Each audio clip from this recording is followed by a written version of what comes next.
आमे आज भारत बेंच रो kilometre hour meter आउ आडब्लू एवं डीजेल केमती चेक करवा आसुन देखिया। फास्ट आमे बर्तमान चाबी ऑन कले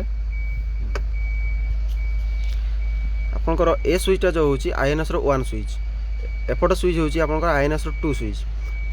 तो आमे बर्तमान किलोमीटर जतले देखिया ये हो जाउची आपनकर तळटा होची किलोमीटर ऊपरटा होची ट्रिप टाको आपन तो किलोमीटर जानि पाइले।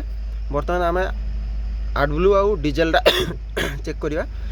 आईएनएस रो 1 स्विच को आम कोन करिया ऊपर पट करू थरे इथर दबाई देले जेमति कि हमर येलो लाइटटा हमर जो एन सिग्नल रो ऊपर जो येलो लाइट अछि से लिभि जिवो।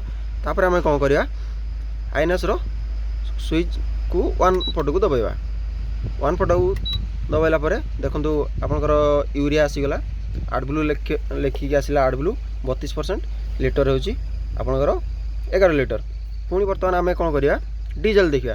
डीजेल देखिया गले ए आडब्लू रो सिग्नल रहइबो किंतु आमे कोन करिया आईएनएस रो 2 स्विच जो रहिची ताको ऊपर पट को दबाइबा। ऊपर पट को दबाइले आपनकर एमती डीजेल रो सिग्नल देखेबो। आदर जदि बर्तमान रिजर्व लेखा अछि जेहेतु हमर डीजेल नाही कम अच्छी रिजर्व अच्छी तो रिजर्व देखा जदि आप डीजेल अवेलेबल रहिबो देन आपनकर डीजेल केते लिटर अच्छी सी बतेबो।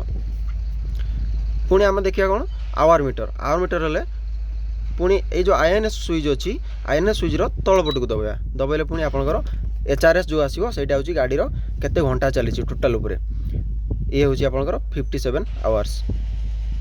Thank you.